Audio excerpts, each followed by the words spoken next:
Hey, welcome to episode 2 of Fancy Pants. Now, if you don't know what Fancy Pants is, check a link in the description. I'll put it in there. You can watch episode 1 where I explain why I bought this car and what my plan is for it. But today, it's all about dynoing the Stage 2 Generation 3 Whipple Supercharger kit. So this 2015 Mustang right here, right now, is bone stock, running the Whipple. I'm going to make a pull and see what kind of power we make. I'm actually going to change a couple other pulleys. I want to see if we increase the boost, what it's going to do. Check this out. I'm logging all these runs. I'm going to look at the Whipple cow, see if it's happy, and as long as it is, I'm going to start dropping pulley sizes. So right now, let's make a pull, and then let's start swapping pulleys.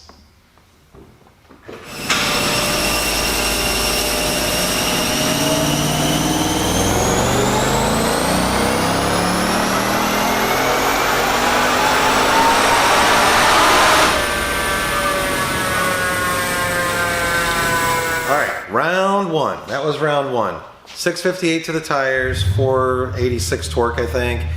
Dynojet SAE is how it's being rated. 93 octane pump gas, in case you want to know. That's with the stock 3.75 pulley. Now, I have to have more than that.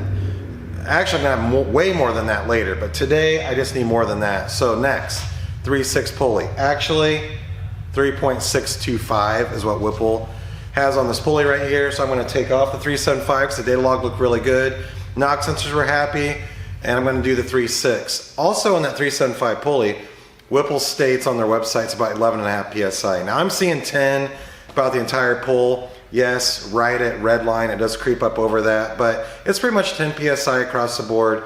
Awesome torque across the board, but let's go more. 3.6 pulley going on now. So while Dom's installing the 3.625 pulley, there's a couple things I forgot to mention. This is running the Whipple 50-state calibration, which is awesome. It's a 50-state kit. And we're going to try dropping pulley sizes without changing the calibration. Something else we did while Dom was installing the supercharger is we went ahead and did a set of oil pump gears because I wasn't sure exactly what I had in plan for the future of this car. I know I want to go big power. I know I want to make some kicks. I want to go fast. But right now he's getting the pulley on. Let's see what it makes.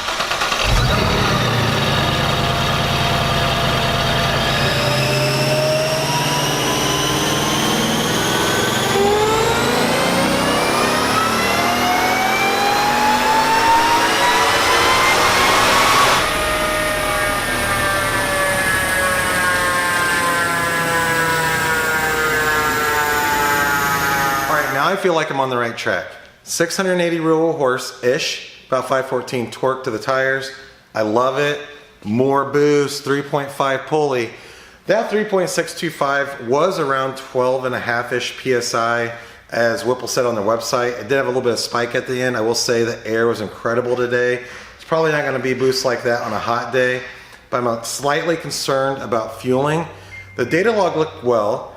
I like the fact that the 50-state kit, I swapped that pulley and everything I saw looked really good on it. The knock sensors were happy, but I'm going to install a Kenny Bell booster pump. This is more for safety, and I don't want to put this on and have a problem with the engine, especially the air being this good. For the price of a booster pump, it's an awesome safety item to have. Make sure I have enough fuel coming in, as well as, this is neat, it's called a plug and play harness, something Kenny Bell came out with recently. It's going to make your install super easy when you're putting a booster pump on. So Dom's going to put on the 3.5 pulley. We're going to make another pull, and let's see what happens. You know, there's a lot of great fuel pump boosters out there, and a lot of times people say, hey, why do you use the Kenny Bell booster pump? I think it's just a trustworthy thing. I've been using them for over 10 years.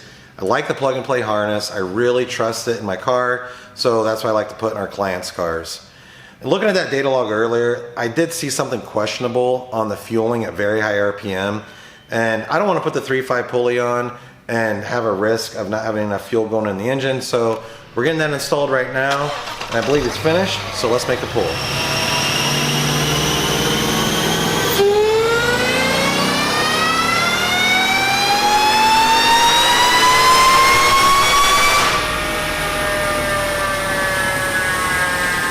.700 raw horsepower SAE, 530 torque. That is awesome. We have good air today, but I'm really happy with that. There's so much potential right here, but out of the box, that's a killer package. The boost pump did its job. I'm really happy with the data log. Knock sensors are still happy, but I gotta be honest, looking at the boost gauge, it's getting up there.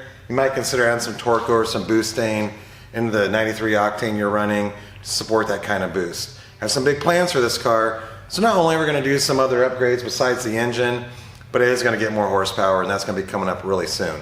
So here's what I need from you. You did an awesome job on your comments. I have comments on the headers we should run, the fuel we should run. We're going to actually do a lot of that. I'm pretty much built this car for you guys. So although I love this car, I'm going to take your comments. I'm going to try to revolve around that. Of course, I can't please everybody, but this is going to be a fun project. So keep the comments coming. Don't forget, you like something like this, email quote@brenspeed.com. Say how much is it to get installed, or of course call us 574-594-9559. If you like this video and like our other videos or want to see more videos, hit subscribe, and then you can hit notify, and bam, every time I release a video, you're gonna get notified. Thanks for watching. Oh, and one last thing, look at this. I took the lid off on the last pull. I don't know exactly how much it helped, but why not get the most airflow possible? And hey, if I think of something else I forgot to tell you, check the description. I'll have links or I'll have answers. See you next time.